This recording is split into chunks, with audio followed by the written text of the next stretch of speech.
All right, everybody, welcome back to the Retro Ramble. It is officially live today for most likely my first episode here. And we have tons and tons of stuff to talk about today. I will be accepting calls from listeners here. Okay, so it appears we had a few new people here. Not new, but okay. How dare I? Okay. These are some loyal listeners here. What is Retro Ramble? Because this is something new I started, so I kind of reversed it. But anyways, this is a podcast I'm starting. I actually started very recently here. I made a separate channel for it, for those that are interested. And this podcast is basically where I will be giving my feedback on pretty much anything. I can't really relate it to anything particular. I will, kind of dabble in politics a little bit into whatever else you guys want to see. But this is mainly relating to internet and I guess internet culture. I guess you could say an anti-stupidity podcast, if that suits you. I mean, I guess that's probably the most accurate description of it. And there was just so much stuff that went down that I feel like scarce here talking about all these stories here. But I would like to start off on sort of a lighter note. I would actually like to cover, because a lot of these topics are very serious, at least on the serious side for this podcast. Because most of the topics that I cover will be a little more on the lighthearted side, because personally, I would rather go really in-depth on a more lighthearted topic than kind of go lightly on a more serious topic. That's just me.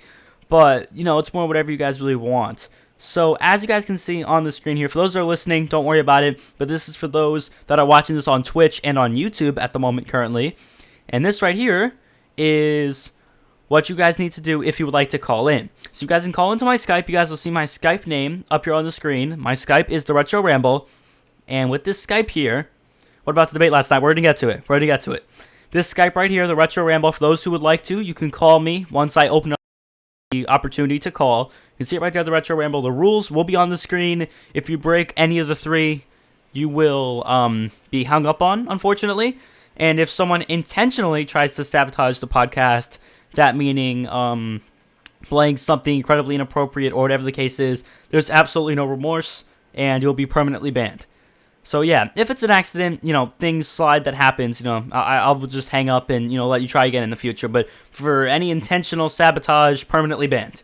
I'm not putting up with that because I'm nervous about this, honestly, starting a podcast. I'm trying to get this on iTunes, hopefully. Maybe I get this on iTunes, I'm not sure. But, it is a challenge to get Skype working and have people call in and stuff. So, unfortunately, if someone calls in and tries to sabotage, they'll be permanently banned. I thought callers said gallers about 15. What? What? Confusing me. Anyways here, guys. All right, so, there was a lot of stuff that really went down over the last few days, including the presidential debate, which I have a few clips, a few little sound bites that I could play for you guys a little bit later on, and we might maybe get into a really good debate about pretty much anything you guys really want to discuss. Also, the Poodle Corp and Lizard Squad thugs are potentially going to get 10 years in jail, potentially. Rules for callers, I thought it said rules for gallers. Okay, yeah, the font that I have on the screen is a little weird, that's why. It's like this really clean, classy, font. But yeah, debating about the debate. Yeah, I guess so, man. But, these punks over at Poodle Corp and Lizard Squad, I think they deserve everything they get, but we'll get into that a little bit later. I was thinking of maybe covering one of the other two. Maybe we could have a little vote in the chat just to kind of warm things up, to start things off on a sort of lighter note. Maybe talking about the PlayStation Virtual Reality, the PSVR, because that should be, hopefully, something interesting. And No Man's Sky, because why not? As you guys know, they're in that lawsuit. And, it's been going on for, I think, a couple of weeks, right? And they're being, I don't know if it's a lawsuit or they're being investigated, by this gaming group over in the UK. And, it's one of those things, I personally think, can this chat be full of our own opinions? Of course, bro, of course. And if any of you guys want to call in on Skype, it's on the screen, so you guys can have your opinions out on the stream. And once I cover the No Man's Sky thing, I'll let people call in. So basically, for those who don't know what happened, No Man's Sky was a game that came out a little while ago. I think it was a little over a month ago. And this game advertised itself as being an incredibly open world and incredibly good platform for exploration. And that was why a lot of people bought the game. This game claimed to have had billions and trillions of automatically generated planets, which is cool. A lot like Minecraft in that way, if we want to go that low. But honestly, I don't have anything against Minecraft. I actually think it's immature almost to hate on it. Honestly, the potential you have even with Minecraft as a title, regardless of the childish community on YouTube, putting that aside, the game is gorgeous. I mean, everything about it is incredible. It's beautiful. I mean, the ability you have to pretty much create whatever you want, whenever you want, however you want with Minecraft is gorgeous, honestly. From just an outside point of view, honestly. You know, that's just kind of me. So No Man's Sky kind of took some of that philosophy and turned it into their own game. Apparently, this was sort of an independent game development studio that really didn't have much money, and they really couldn't go out and put too much into it, I don't think, unless they got funding from Kickstarter or however else they did. But, you know, this game came out, and I believe it was a scam. Complete scam. Complete scam. And I'll tell you why. Because this game advertised itself as being a multiplayer game, which it wasn't. And personally, I believe, and I gotta stop saying the word personally so much, but if someone decides to sue them, they have all the right to. Now, of course, not a consumer. They should just go and get a refund. But I'm talking about a pact of consumers, a group of people who believe that the game has been taking advantage of people, a group of people that would want to band together, I have absolutely no problem with. Because the game is a scam. Now, basically, the way they advertised this game was you would be able to go and everybody was in the same world. Everyone. You were playing in this gigantic universe, but it was nearly impossible for any two people in this universe to meet. Because obviously, there are millions and billions and supposedly trillions of automatically generated planets. So how on earth are these people actually going to interact, and how on earth are they actually going to meet with each other? That was the initial thought of these developers, and I think they almost let that get ahead of themselves. So a few really dedicated live streamers, I'm not sure their name, I didn't actually see the stream, but this is what I've heard. A few really dedicated live streamers played the game for hours on end and actually gathered up the materials and gathered up the supplies in-game. Because this is like Minecraft, it's sort of a survival type thing, obviously with better, more updated graphics and a little more in-depth, obviously. But a few people, they gathered up the supplies and the materials, they built rocket ships and did whatever, and they were actually able to meet together at a certain location, and what do you know, they weren't in the same world. They were in the same place pretty much on each other's screen when they were live streaming it, but actually in-game, they did not see each other. So they managed to get to the same location without meeting each other, meaning the game really wasn't multiplayer at all. The game was simply single-player, advertised as a multiplayer game because they did not believe that anyone else would actually be able to get there. Now, they said they had plans for implementing it in the future, but regardless, that is still very, very deceptive. Incredibly, incredibly deceptive. If anybody would like to call in, now's your time. My Skype is right there on the screen. As long as your microphone is sort of decent, you can call in. Please don't call in talking into a potato. I mean, if the quality is bad, or maybe if you're not sure about it, just call in. If it's bad, I'll just hang up. Simple as that. But if it's good enough, then, we can have a nice conversation here, and you can get your thoughts out to the stream. So for those that are interested on YouTube and on Twitch, my Skype is right there on the screen. Feel free to call in, let your voice be heard, and yeah. While we're waiting, I'll probably wait for about a minute to see if we get any callers. You guys see the rules there on screen for the callers. It's simple, they're not hard, but the basic rules is simply don't curse, because I'm trying to get this onto iTunes without the explicit icon. So yeah, if we could do that, that'd be great. Again, please try to have a decent microphone, decent sound, sort of, and just don't constantly interrupt, which is pretty much common sense, But yeah, so for those who'd like to call in, I'll probably leave it open for 30 seconds more, and we kind of get a little discussion on this topic. But If not, we could probably get into a really more heated issue a little later on. So yeah, I'll leave it open for a few more seconds. Anybody who'd like to call in, you guys can see my Skype right there on the screen. You guys know what to do. Just call in there.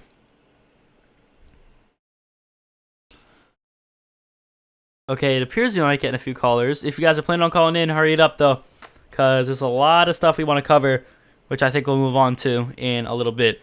But yeah, bro, I find it unbelievable that, you know, the company, whoever made No Man's Sky, I'm not sure 100% who the company actually is and things, but the company itself is deceptive in nature by doing this. Deceptive in nature by doing this. I think so. Unless they somehow did not particularly advertise it as, let's say, a single-player game, which I believe they advertised as multiplayer, hence leading me to believe why it's sort of on the side of a scam. But, you know, I find it unbelievable that they were being deceptive like that. Rocho, what are we talking about? Okay, I'll give a little bit of a recap while we're waiting for the callers here. A little bit of a recap is basically, there's a game title called No Man's Sky, I mentioned this a few minutes ago, that advertised their title as a multiplayer experience where on a whole universe with, you know, millions of automatically generated planets, they were saying that everybody was playing together, but there was very little chance you'd actually encounter someone because the world was so big that obviously finding someone on the same planet would have been highly unlikely. However, there was a group of people who actually were really dedicated and decided to live stream themselves actually trying to get to that point, and sure enough, they did not see each other there, meaning it was a complete lie and the game itself was only single player. So I'm just saying, if they decide to get invested, not they decide, they obviously wouldn't want it, but if another group decides to sue them, or there decides to be a class action, not class action lawsuit, I think that's more for medical things, but if there decides to be any type of claim against the company, I personally see no issue with it whatsoever. So I mean, that's just sort of a lighthearted thing to kind of introduce everything, to kind of warm everybody up, because this is the first podcast, and I genuinely just want to do what I can to entertain and see what I really could do on here and as a platform using Twitch and YouTube. And, you know, regardless of whether or not you agree with me on every topic, hopefully we can all be respectful here and all kind of enjoy. But, I mean, is there any feedback you guys have? And, of course, this won't be the best podcast because, obviously, I'm still kind of setting things up. But what do you guys think? Is there any suggestions you have? Because I'm all open to feedback. I really am. And I would love to do whatever I can to make this a better podcast, a more entertaining show for you guys, whether it's audio quality, you know, the artwork, whatever the case is. I genuinely want to try to do the best I can. So, you know, with that said, we'll move on a little bit to some really big serious things. So we'll go on to the debate, because honestly, I think that's the most entertaining thing and probably the biggest topic over the past few days that has emerged, obviously, because the debate, first off, is crucial to the future of the U.S., honestly. By the way, I don't mind if you guys curse in the chat. It's just when you're actually talking in the call, that's where I mind if you curse. That's fine, just because I'm trying to get onto iTunes and I would like it to have a clean premise. But anyways, so this debate happened. I don't want to cover everything that happened because some issues are really sensitive and I don't really want to go there. So we'll cover some things that I think would be interesting to really go into. So the first thing I'd like to cover, and this is probably where I'll have people call in a few minutes, but I'd like to lay the groundwork a little bit. My favorite part about this debate was the way Trump was actually able to really refute the biased moderators. And I find it interesting that the premise of this debate. Now, the first one I thought was a little on the biased side, of course, in favor of Hillary, because the mainstream media does. But, you know, the first original debate had Lester Holt, who seems like a pretty cool guy, and I don't believe he was that biased. I don't believe he had any strong position. I'm assuming he was for Hillary, but I don't believe he had any real strong position on any candidate and simply asked questions the way he should have. Simple as that. Where in this debate, you had Anderson Cooper, who is incredibly on the left, which is fine. If you are on the left, that's fine. That's your opinion. But, you know, he is so far liberal, working for CNN as well. You know, I find it interesting they let him moderate. And that other woman, I don't remember her name. I'll see if I can find it for you guys right now. I don't remember her name, but she actually started arguing with Donald on a lot of different things. When it came to him interrupting Hillary, it was not Trump, please let her finish, which is fine because he didn't interrupt her a few times. You know, he did. And, you know, if you want to, as a moderator, kind of regulate that and feel that that's your duty, that's fine. You can perfectly do that. However, this woman, Martha Raddatz, I think her name is, she's from ABC. It is not your position to go and sass Trump about interrupting. It wasn't Trump, stop interrupting. It was Trump, she didn't interrupt you. Why are you interrupting her? It was like over the top. It was like bait, you know, like almost like trying to reel in a fish if you're going fishing. It was like a bait, and you know what? Trump didn't take it. And that's what, after what I saw, you know, it was impressive to me. It was really impressive from what I saw. And, you know, that really was a sign to me, at least, that he did have a backbone. You know, I thought it was actually very interesting. And, you know, I'll play a few clips in a minute for you guys that really went into the feedback. And again, if you're on the right, left, or center, I don't really care. But I find it really sleazy to go and simply plug in your own opinion immediately, supposing to be a moderator. Trump gets out of hand with interrupting. Trump is rude scum. I believe Hillary is the one that's rude. My opinion, if you like to call in and debate me, I won't take it personal. Honestly, you guys can call in and debate. I love it. I think the listeners would too.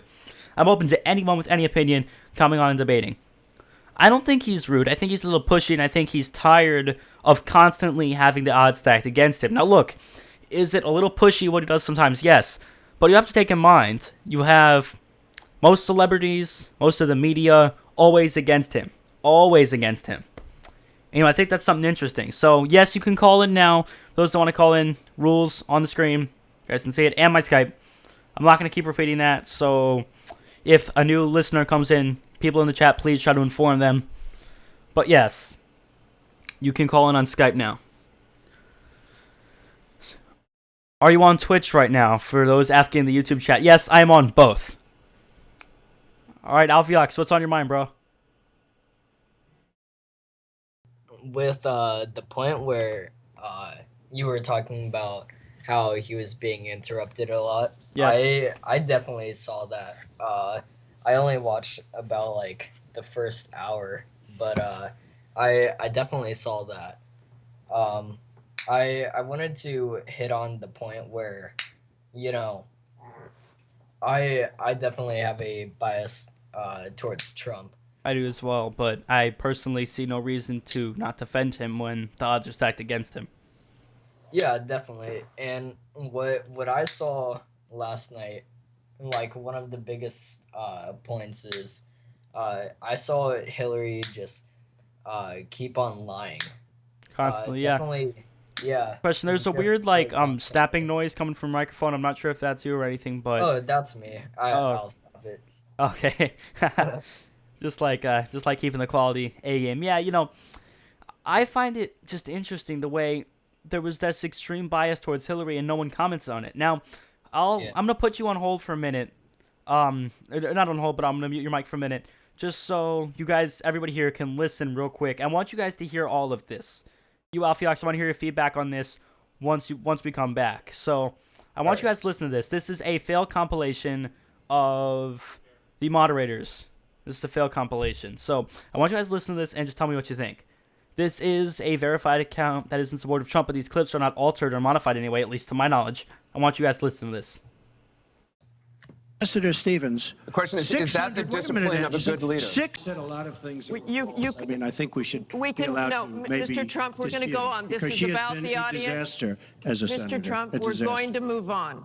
See, he's talking about her job as a senator, and immediately they try to brush it under the carpet immediately. And there's a bunch of other clips where they do this. Oh, please. You didn't delete him? Allow her to respond, please. Personally, what do you think will happen if Aleppo... See, again, this is, I hate to constantly be interrupting this, but this happened again as well.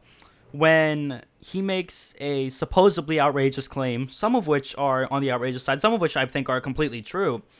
The fact that Hillary has definitely been negligent when it comes to a lot of things, including Benghazi and Libya and things like that. You know, it is incredibly negligent. And the fact that when he goes and he tries to defend her, and he goes and he tries to, not defend her, I'm sorry. When he goes and he tries to, tackle those issues against her. Let me rephrase that. I didn't mean to say defend, man. I can't even talk today. But, when he goes and he tries to talk about things like that, he automatically gets shut up by the moderators immediately. And I find that really, really interesting. So we'll go right back to it now. By the way, Alphax, I had to hang up on you real quick because the a clicking noise. But I'll call you right back, bro. Call you right back. But yeah, here you go. Keep listening, guys. falls? I think Aleppo is a disaster humanitarian-wise. What do you think will happen? Okay, again, I hate to constantly break it down, but here, listen to this clip one more time.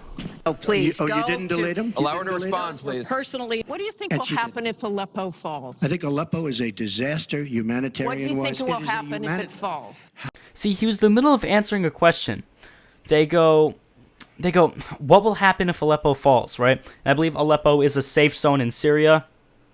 But, they say, what will happen if Aleppo falls? He starts describing it, which, look, if he got off topic, they have more than a right to go and guide him back on topic. But the fact that they immediately, within his first 5 or 6 words, immediately go and interrupt him, say, oh, well, what will happen if it falls? Like, dude, he was answering that. He was describing exactly what would happen. He was answering that. So, I just find it interesting, man. I find it interesting here. I'm going to let the rest of this play. I'll try not to interrupt as much. How stupid is our country? There are sometimes reasons the military does that. Psychological warfare. I can't think of any. It might be to help get civilians. The moderator is arguing with him. Unbelievable. Imagine just thinking like vice versa. And again, is this really a huge deal? No. But thinking vice versa, if this was a moderator, let's say it was Sean Hannity, right? Because he's all in for Trump. I think he's a nice guy, but look, he's openly all in for Trump, right? The same way that these two moderators are openly all in for Hillary. So, if this was a pro-Trump moderator, let's say it was Bill O'Reilly, although I think O'Reilly would actually do a very good job. He seems to give everybody sort of a strict view, at least I believe. But, if this was someone really all in for Trump, let's say Hannity, right? And he starts slightly debating with Hillary on a topic, could you imagine the backlash they'd receive? It would be unprecedented. The backlash they would receive for how dare they, press Hillary on a question, which they shouldn't because they're debate moderators. Sorry for the voice crack, they shouldn't do that. They're debate moderators. They're not there to give opinions. The people are there to watch so they can form their own opinions. If they want to go on Twitter after and talk about who they think won or who they particularly support, that's fine. But during a debate, you don't go and insert your own opinion. You don't. It's not about you, it's about them. That's kind of the way I look at it. And these clips here are just really interesting. So I'm going to let the rest of them play. I found them interesting. From the United States Congress. We have to move on. Secretary Clinton, you can respond, and then we got to move on. We want to give the audience a chance put here. in jail, let alone after getting a subpoena from the United States Secretary Congress. Clinton, you can respond. Then we have to move on to an audience question. Where the Mr. Trump, campaign. I want to get. Let me follow on this. Just one thing. First of all, Hillary, everything's broken about it. Everything. The 15,000. Please allow her to respond. Brought up the emails. No, it hasn't. It hasn't, and it hasn't been finished at all. Ken Karpowitz has a question. It's nice to 1-on-3. Nice 1-on-3. That was great, man. That was great. But no, you guys heard all of it, right? If any of you would like to call in and discuss, I'd be glad. I mean, the chat is honestly remarkable. Here, for those that are listening to this at a later date, obviously this won't apply to you, but just for the whole community, are you for Trump Retro? Yes, I am. The whole community here is just incredible. There's no hostility. I mean, there's nothing. And, I trust that the moderators here, once there is hostility, will take care of things. But yeah, I mean, it's just such a nice community over here. The fact we could all talk openly, incredibly appreciate that. Now I would like to move on to, I think, my favorite clip of the entire thing. This right here was where Hillary tries to attack him on his judgment, and he goes, "Yeah, you'd be in jail." It was great, great clip. You guys can hear it right now. Can fact check him in real time. Last time at the first debate, we had millions of people fact checking, so I expect we'll have millions more fact checking because, you know, it's just awfully good that someone with the temperament of Donald Trump is not in charge of the law in our country. Because you'd be in jail. Secretary Clinton. Oh my God. Oh my God. We want to remind the audience to please not talk out loud. Please do not applaud. Oh my You're God. just wasting time. That was savage, dude. That was like, jeez, that was gold. Yeah, it's described in the chat. That was gold. And you know, this is another thing too. When covering that sort of bias, this was another thing, a third thing, which truly showed the agenda against him. When people clap for him, which is, again, look, clapping is not allowed at the debate. That's fair. That's fine. However, when people clap for him, the moderators, especially Anderson Cooper, he's, you know, angry about pretty much everything Trump does. You know, when the crowd clapped for him, it was, hey, please hold your applause. You know, he was angry, like, how dare you? You know, when Hillary brought up a point against Trump, the crowd could go wild, and they didn't seem to care. So as a moderator, it's a big responsibility. It is, you know. You gotta find a common balance. You have to find a happy medium. And if there's an effort to find a happy medium, I could forgive that in the case of Lester Holt. In the case of this, I mean, this was just blatant slander almost. I mean, as he said, 3 against 1. It really was. It was Hillary, the 2 moderators against him. So I found that interesting. I found that really interesting. Now we're going to open up the calls here. Let me see if we could reach Alfiex back again. See if we could reach him so I'd hear his thoughts on all those clips I just played. I just displayed for all you guys because I thought it was interesting. Yo, Alfiex, are you there, bud? Yeah. All right, what did you think of those, bro? So I wanted to hit on the bias with like the crowd. Incredibly. That's also one big thing that I noticed, and like what you were saying, like in joking matters, yeah. You can call the moderators, I guess, like savage, but at the end of the day, I think there was a huge bias for Hillary. Absolutely. And here in the chat it says, the crowd didn't go wild because Hillary hadn't said anything like that. I mean, yes, she didn't say anything like that, but there were moments where the crowd did go wild. Absolutely. Yeah. There were moments where she went after Trump on, let's say, like, tax returns, right? Mm-hmm. There were moments when that happened, and the crowd went wild for her, and they didn't seem to care. They didn't seem to care. They knew it was benefiting them. Yeah. What else did you think? You have any more comments? I think I had one about not really like a personal comment, but I was looking at CNN, and you know, besides all of the bias that I think you know, the moderators were showing towards Hillary, on CNN, I guess it says.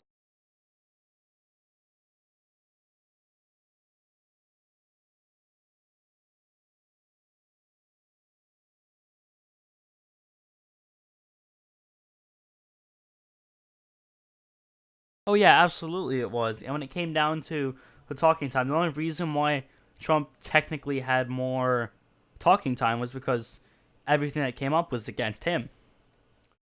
Everything that came up was against him.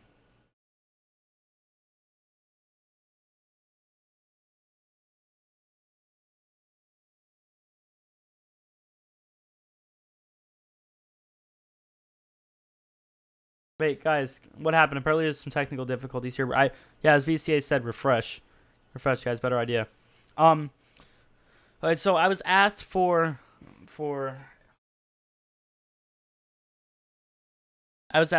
a clip of Hillary when she made the crowd go wild. I can't find anything that severe at the moment, but there were moments where the crowd definitely was energized. I mean, come on.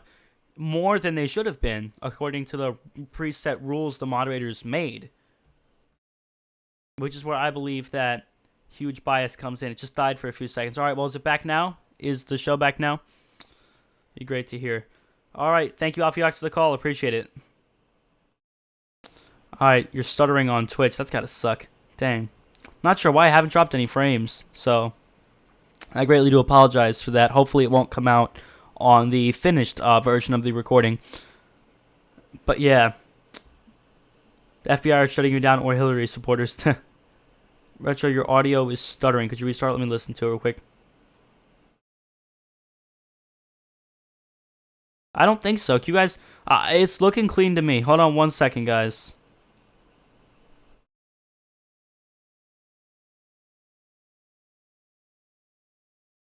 No, it's not coming out for me, guys. I'd recommend just refreshing one more time to apologize to that, but the quality seems pretty damn good, I think. Try to refresh. If it's still happening, I could restart it, but I don't believe it is. I believe it's going pretty well still. I think so. I mean, unless I'm missing something here. Probably connection range stuff. Yeah, it most likely is. Most likely is, honestly. IMPE, is that PA? Is that Pennsylvania? Hillary keeps lying on about the emails. You cannot really say there's no evidence when the FBI can find evidence. Exactly, too. That's something. I'll play a clip for you guys as well with the FBI director on her emails, because that was such a fascinating part, really, because the moderator openly said, not the moderator, sorry, the FBI director, sorry, he openly said that she sent classified material and classified information, and sure enough, she says at her speech a little while ago that she didn't send any classified information. So I'll find that for you guys. Give me 1 second. Okay, right here. It's actually the first thing that came up. First thing that came up. Full statement. Here we go. I'll play it for you guys so you can listen to it. Okay, C-SPAN network. This is apparently network reporting on it. Oh, here we go. Here we go. Listen to this. On the FBI's investigation of Secretary Clinton's use of a personal email system during her time as Secretary of State. After a tremendous amount of work over the last year, the FBI is completing its investigation and referring the matter to the Department of Justice for a prosecutive decision. What I want to do today is three things. I want to tell you what we did, I want to tell you what we found, and I want to tell you what we're recommending to the Department of Justice. This is going to be an unusual statement in at least a couple of ways. First, I'm going to include more detail about our process than I ordinarily would, because I think the American people deserve those details in a case of intense public interest. And second, I have not coordinated this statement or reviewed it in any way with the Department of Justice or any other part of the government. They do not know what I'm about to say. But I want to start by thanking the FBI employees who did remarkable work in this case. Once you have a better sense of how much we have done, you will understand why I am so grateful. They have done a lot. Proud of their work. There's a lot of research. 32,000 is a lot. What we have done. This investigation began as a referral from the intelligence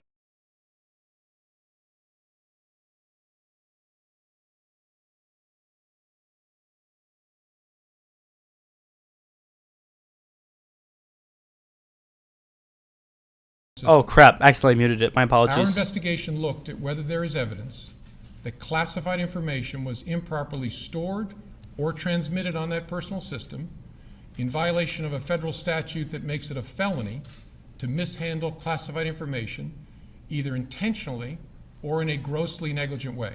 Okay, I'm going to pause it real quick right here. He's saying that we reviewed this on the statute, which I believe a statute is sort of like a precedent for a law or a ruling in a case that would make it a felony to be grossly negligent or be intentionally deceptive when it comes to emails and things along those lines. So he's openly saying that. And sure enough, a couple of minutes later, which I'll let you guys hear again, he pretty much comes out and says, like, yes, she was negligent, but we can't do anything about it because she's Hillary Clinton, obviously. And that's kind of the way it works, these days. If anybody has any opposing views, definitely call in. Please do. Because, we have a lot of interesting points. Honestly, a lot of interesting stuff, and I'd love to hear another side. because no one likes to listen to a podcast that's all one-sided. We love a sort of thing to counteract the main opinion. So please, even if you don't know much, feel free to call in right there on the screen. I'm going to play the rest of this clip for you guys. Take a listen.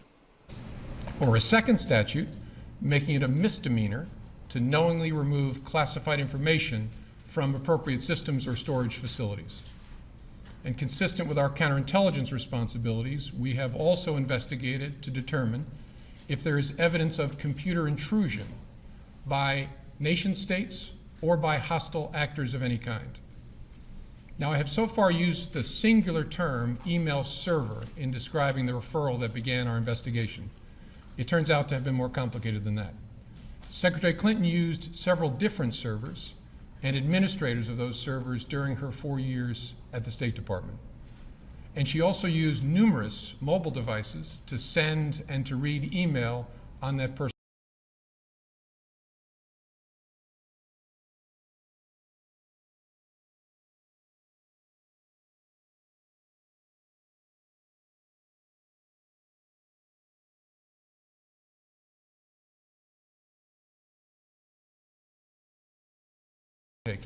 Requiring thousands of hours of effort. For example, when one of Secretary Clinton's servers was decommissioned in 2013,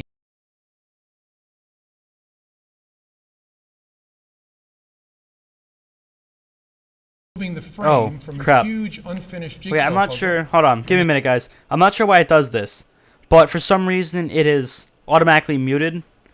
Oh, you know what? Hold on a minute. Oh, I'm such a moron. Okay, I'll explain this now. So I actually had my mute key as it was binded to the letter M on my keyboard. So every time I'd press the letter M, it would mute it and unmute it. So yeah, that was a horrible, horrible thing. Sorry. I'm terribly sorry. My fault. That was gross negligence on my part. Keep listening to this. I'll go back a little bit. For example, when one of Secretary Clinton's servers was decommissioned in 2013, the email software was removed. That didn't remove the email content, but it was like removing the frame from a huge unfinished jigsaw puzzle and then dumping all the pieces on the floor. The effect was that millions of email fragments ended up in the server's unused or slack space. We searched through all of it to understand what was there and what parts of the puzzle we could put back together again. FBI investigators also read all of the approximately 30,000 emails that Secretary Clinton provided to the State Department in 2014. Where an email was assessed as possibly containing classified information, the FBI referred that email to any government agency that might be an owner of that information, so that agency can make a determination as to whether the email contained classified information at the time it was sent or received, or whether there was reason to classify it now, even if the content had not been classified when it was first sent or received. And that's the process sometimes referred to as up-classifying. From the group of 30,000 emails returned to the State Department in 2014, 110 emails in 52 email chains have been determined by the owning agency to contain classified information at the time they were sent or received. Okay, right there. I'll stop it right there for now. Right here. Right here. Okay. So people have asked what it's really about. So basically they investigated a case from, I believe it was 2014, under the presumption that she had sent something that could potentially be classified, and the ruling was that 110 of them out of the 30,000 contained material that was classified at the time. Now, if we go back in time and we look at a clip from, I believe it was March, you see Hillary going very in-depth saying, I never sent any classified material, nothing was classified, but obviously it was classified.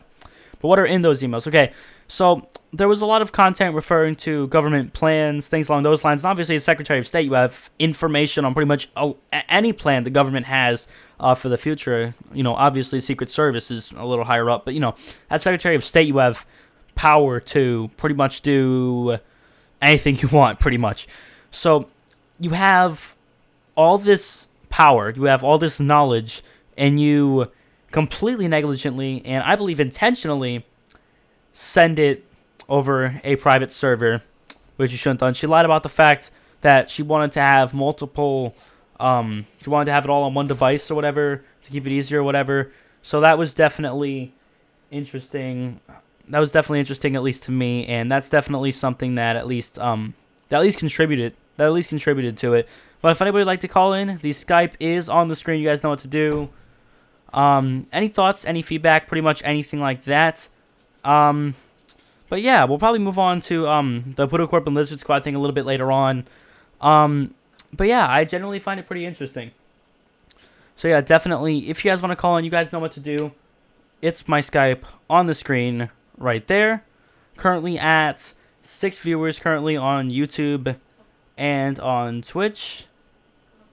All Retro, to be real, third party will never win. No, it won't, simply. And in my opinion, at least, if you have a very strong stance on one of the two, I think at least you should vote for one of the two main ones, personally, because it is probably the two that have the biggest chance at winning.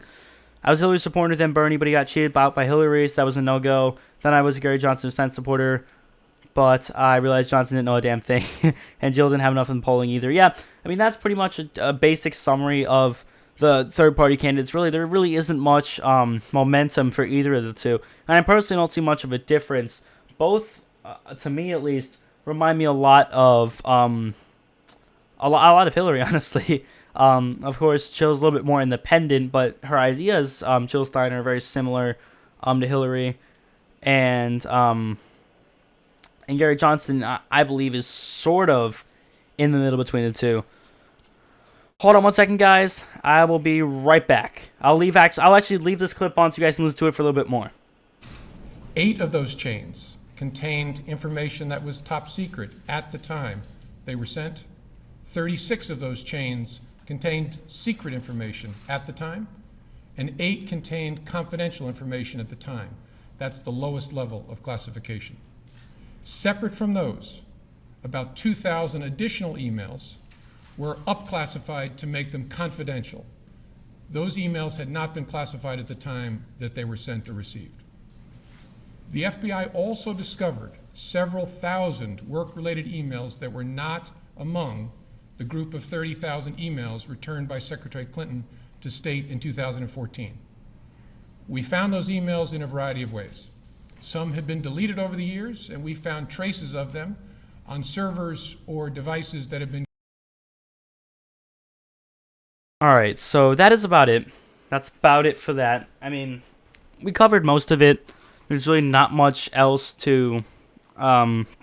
I mean, that was pretty much the summary of the debate, honestly.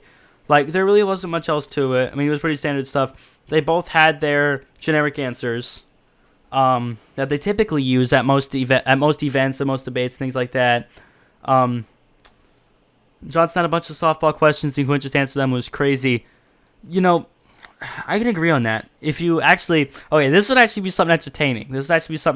Actually. I want to pull up, there was a really, really, really funny clip of Gary Johnson on the Aleppo issue. It was hilarious. I want you guys to hear it. All right, here we go. This was hilarious. Right here. Let's listen to this. There's an advertisement real quick. Gotta get rid of this. But yeah, definitely listen to this. I thought this was incredibly entertaining. So I definitely do want you to listen to this. Definitely do. If you were elected, what would you do if you were elected about Aleppo? About Aleppo. And what is Aleppo? You're kidding. No. Aleppo is in Syria. It's the epicenter of the refugee crisis. Okay, got it. Okay.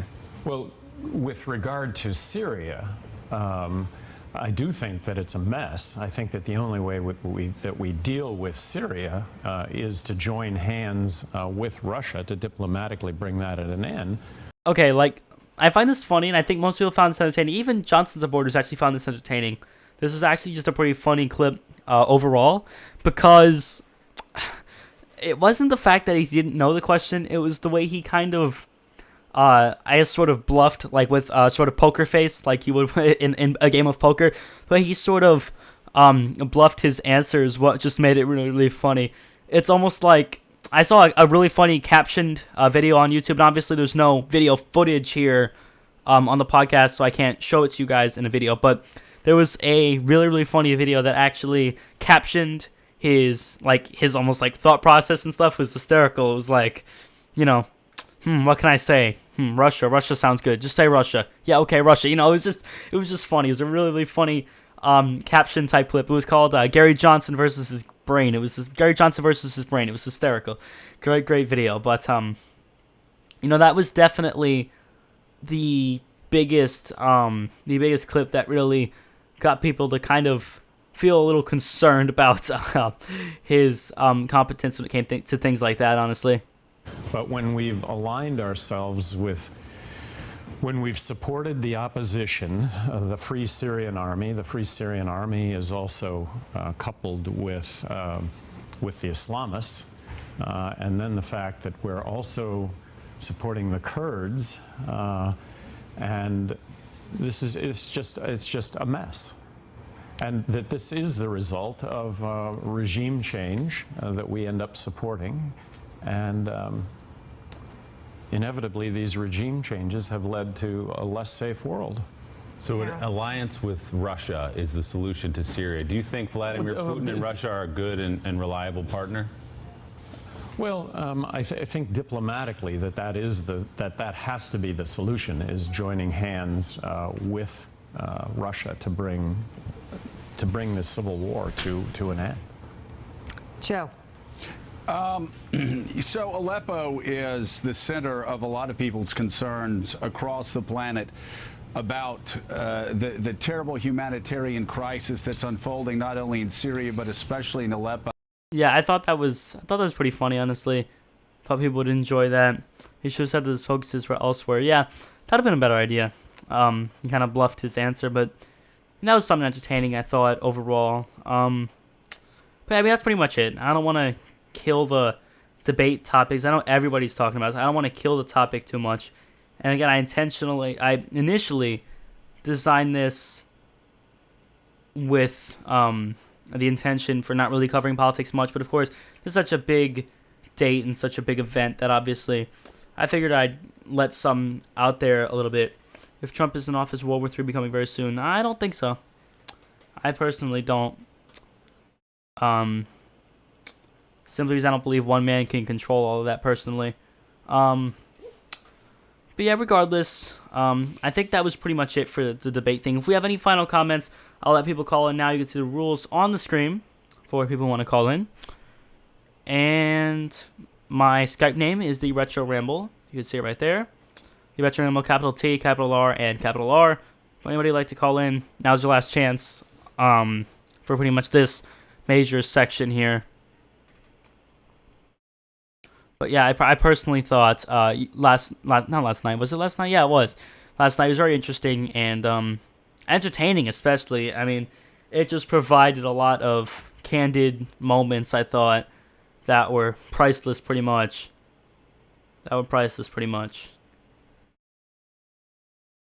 We could do some user-submitted topics. That's perfectly fine. State of COD. You want me to cover Call of Duty on here? Oh, boy. If anyone would like to call in that's a good topic as well. State of COD, I mean, I don't know. I mean, with video games in general, I mean, I just haven't been that excited with them recently. I find them to be kind of a waste of time, honestly. I still enjoy them as much as I used to when I was younger. But, I mean, COD is COD. I mean, I don't know. The game will always pretty much live on, you know. So I don't really see a big concern with it, honestly. Like, the game will go steadily, it'll dip and it'll plunge and it'll come back up. I mean, there will always be times when, you know, COD will be changing. So, you know, I can't really comment much on that. How often will you do side rambles? Pretty much whenever I feel like it, mainly because, like, the main rambles will probably be like twice a week or so. And this is where I stream on Twitch and on YouTube. And,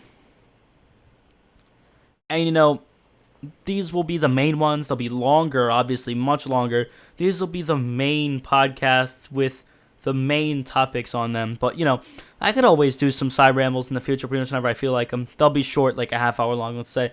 Is Mafia 3's 30 FPS a turnoff to you? Yes, absolutely. And I covered this in my podcast from yesterday. I could say I'd play a soundbite, but, same person talking now. I could play a soundbite on that, but, what's the point?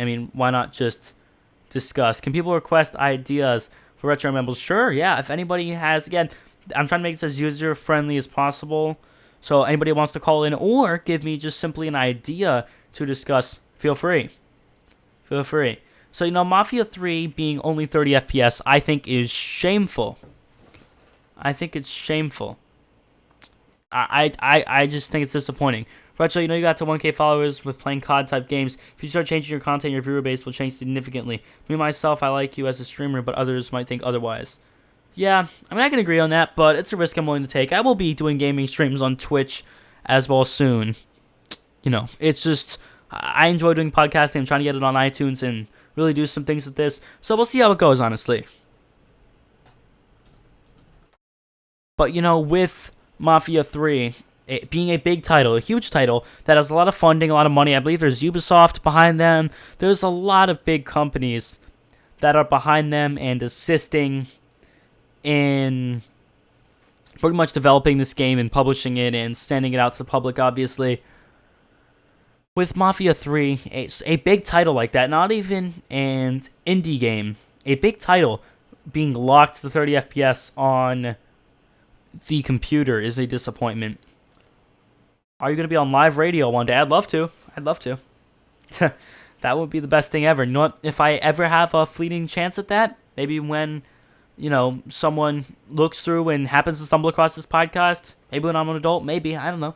Chances are not. Chances are it'll only be a hobby, but, it's worth a shot, and I enjoy it anyway, so regardless of whether or not I do, get on the radio, let's say, it's still enjoyable. I still like it, and I think it's something I'm generally pretty good at. Like, I'm not trying to toot my own horn, but, let's say someone's talking about their strengths as a person. Let's say, oh, I'm good at sports, or I'm good at, academics, whatever, I think one of my I guess strongest points is speaking into a microphone and trying to engage an audience. I've worked on it for years, and I'm trying to engage people and stuff, and it's something that I'm pretty proud of. Nothing wrong with that, I don't think. If you break 10K subs on YouTube, if it still exists, what would you do? I don't really know, man. Honestly, I don't. No idea. Yo, what's up, Alfiox? Calling back in again. What's on your mind? All right. I just wanted to ask you, what are your thoughts on the whole clown thing going around, the U.S.? The whole clown thing? I think it's a bunch of, it seems like delusional elementary schoolers making threats. I don't see it personally as a threat. In fact, I think it's hilarious. Yeah. So I was actually talking to my mom about this a couple days ago. So if say you're driving down this road, right? At it could be middle of the day or middle of the night, and a clown pops out in the middle of the road. Would you do what everybody else does and speed away backwards, or run him over? If I was driving a car? Yeah. I don't know. I don't know what I'd do. It would depend on what the clown would do, honestly. Yeah. It seems like a bunch of stupid kids, honestly. There's been no violent actions, I don't believe, by any of them. Any clowns, I don't think. I don't think there's been any violence reported, right? Just threats, I think, right? Well, I think so. At least I haven't seen any. The majority of the videos I've seen are just clowns with either baseball bats or other images and kind of scenery on the internet, right? Yeah. So just chasing people. Really. I don't see it as being a big deal. If this was an epidemic of bank robbers who, first off, would actually be committing a crime, this was an epidemic of of bank robbers, let's say, that would be pretty much the same thing, of course, much more severe, and definitely not nearly as funny as a clown epidemic.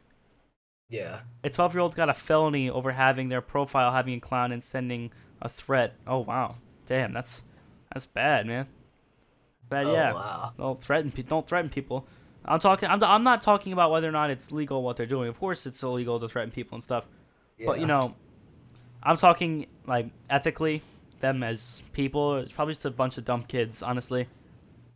All right. So, what's your opinion on schools going on lockdowns now because of clowns?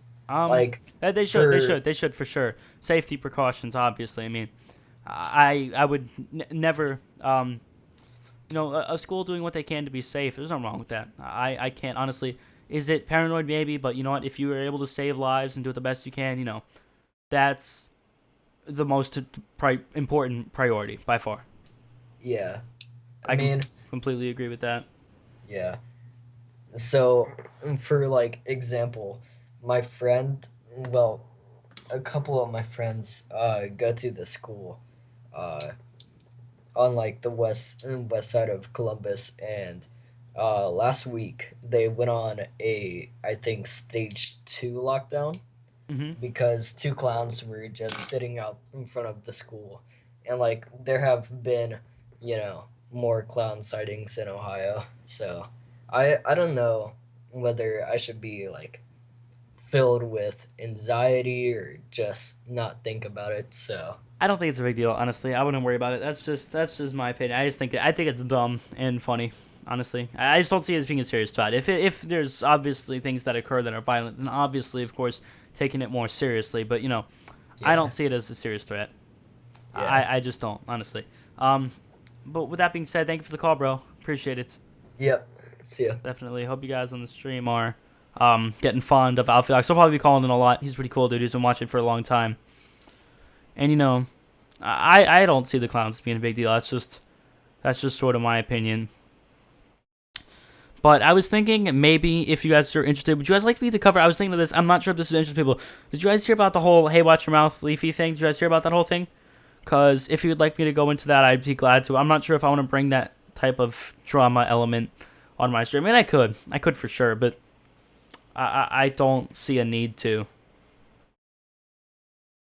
I don't see a need to. But if you guys want to, all for it. I can make this stream an hour and a half versus an hour. Whatever you guys really want me to do. I'm all for discussing that. So, whoever would like to, let me know there. Because I'd be glad to cover it.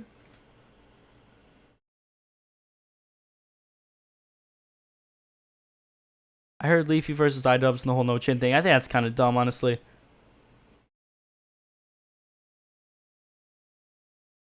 How about FaZe and Colossal is crazy. I don't know much about what happened, but all I can say is that FaZe is incredibly clickbait with the majority of their content. Even if you're not in the COD community, for those watching this that aren't in the COD community, FaZe is basically the biggest Call of Duty team here. And wait for a side ramble for the drama thing. That's a better idea. I guess I just kind of go into FaZe and pretty much their style of content. I mean, that's definitely not a bad idea. I will wait for one of the side rambles to go into the drama and things like that. But, with FaZe Clan in general, they seem to me to be a sort of desperate team trying to revive themselves because their main channel, the main FaZe channel, which has, I think, 2.5 million subscribers, has been very inactive recently. Not over the past, month. I think they've been trying to bring it back over the last month. But before that, I believe they were incredibly inactive when it came to their whole channel. So I see them trying to revive something that's kind of dead at least. And, they do arrows on their thumbnails and clickbait. What's going on, Snacks? Welcome to the stream. And anybody else who's new, welcome to the stream. Not new, but, anyone else who's tuning in now, welcome to the stream. But, they add these red arrows and this big, clickbait title and thumbnail. And, if you look, I remember this actually was a big thing that PewDiePie was actually ripping into FaZe Clan for, which I find to be hysterical. every one of their members has a video on their channel titled "I almost died" or "He almost died," "She almost died." I mean, every member has a life-threatening experience, I guess. Like, it's just so clickbait, dude. It's just so clickbait. And I find that disappointing from a team that has always been so well respected and has always had such a huge impact on the community is now resorting to clickbait because their views are down. They still make more money than most people with a normal job make. So just because the fact that views are down doesn't mean to sell your dignity. I wouldn't, at least. I for sure would not. You know, if anything, go stream on Twitch. I mean, there's a lot of money in Twitch. A lot of money. I mean, people who actually do it full time. I mean, look, like, I have like a little over 1K followers on Twitch. From my total time on Twitch, my PayPal wasn't working for a period of time, but if it was, I would have made like, I think, 10 or 15 bucks. My total time on Twitch. That's with 1,000 followers. How much does someone make with 100,000 followers? 200,000 followers? I mean, dude, it's insane. It's insane. So, if they really wanted to make money, why don't they just go and stream on Twitch? Or do anything, really? I mean, they have so much power on the internet. How on earth are they this desperate for money and views to go and clickbait? I don't understand that. They're dying and Optic are growing. Yeah, I mean, I can agree on that. I think, I don't see Optic skyrocketing, but they're maintaining a pretty stable, I guess, market, a stable group of viewers. They seem to be doing better for themselves. Yeah, that's a good way to describe it. I mean, they're not thriving. I mean, no one in the COD community is thriving, but, you know, Optic seems to be doing better. They seem to be holding their own, where FaZe has been on the steady decline, I believe, recently, over the past, I'd say, 2 years. Ever since COD Ghosts came out, which I didn't find Ghosts to be bad, but a lot of the community did. There's been a sort of, you know, irreparable damage done to the COD community. Maybe it's because people were just tired and they felt oversaturated with all the content that was coming out each and every year with Advanced Warfare and Black Ops 3 and, you know, whatever, and now Infinite Warfare. Maybe people just got tired of it, of the oversaturation and all that content. Maybe people did. But, you know, I think that really was damaging to the COD community. To say the honest truth, anything involving with COD is dying. Yeah, I can agree. My main channel on YouTube is dying, honestly. Like, I get like, I don't want to complain, but like, I get like 60 views a video, maybe 60, 70, which for a 1.3K sub channel is not that good. It's not that good, honestly, it's not. And most COD channels in a bad spot. Hopefully with the Infinite Warfare beta, it'll revive it a little bit, but you know, the franchise isn't what it was. Happens for a lot of games, not just COD. And again, I'm trying to appeal to my non-COD audience as much as I possibly can. Even at another video game, let's say Halo, I don't think it'll ever be what it was back around the Halo 2, Halo 3 era. Gears of War, I don't think it'll ever be what it was. I know a new title just came out. I don't think it'll ever be what it was around the Gears of War 1 or the Gears of War 2 time. It'll never be where it was. Just won't. I mean, they're just not popular anymore. People just don't care that much anymore about video games. Simple as that. I mean, even, I don't want to say that. I mean, that sounds dumb, but I don't know. I mean, first-person shooters, I guess we could say, are going through a phase more than anything, I guess. First-person shooters are going through a stage, I guess. That's an old command in the chat you guys are using there and on Twitch for those people. Think you might want to find another game or series to play, maybe blind playthrough or something. I mean, yeah, I would, but when it comes to Let's Plays and things, I've never really been good with those. People never really seem to like them that much, at least coming from me.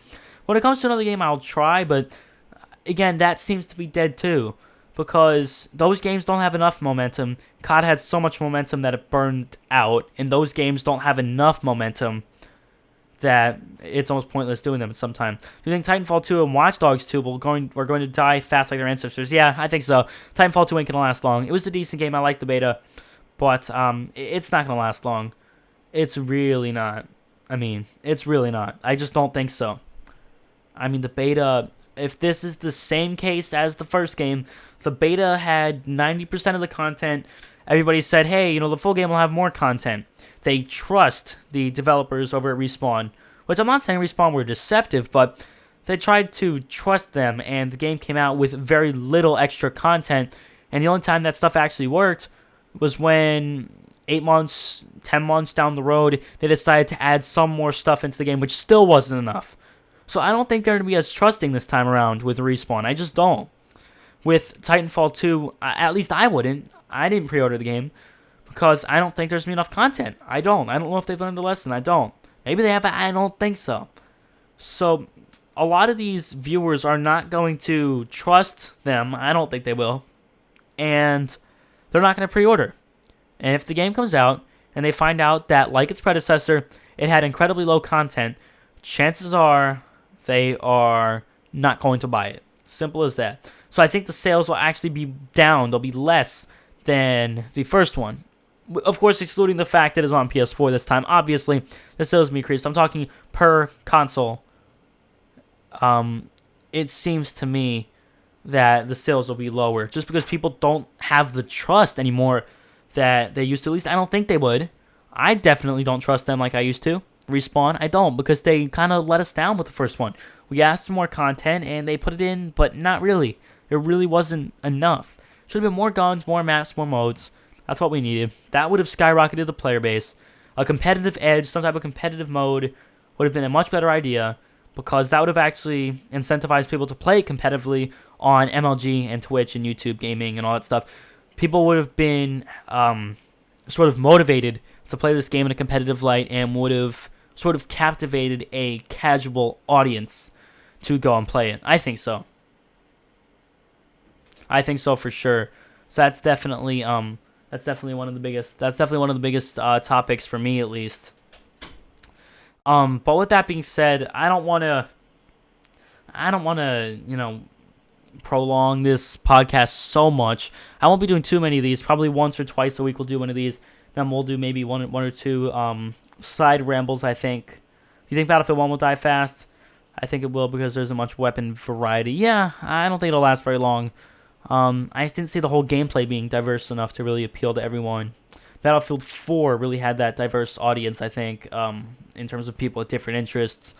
But yeah, I mean, that's about it for today, guys. This was the first official episode of the Retro Ramble. Thank you guys so much for watching.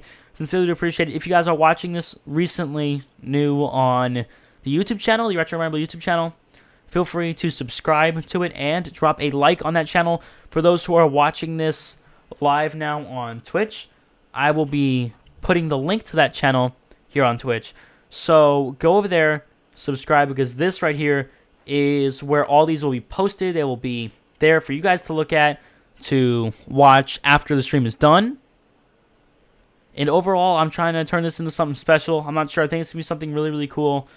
Thank you guys so much for watching and for your support. Sincerely do appreciate it from each and every one of you. It is incredible to be able to do this and have a group of consistent, incredible viewers. It's humbling. Thank you guys so much. Sincerely do appreciate it. I will see you all on the next one.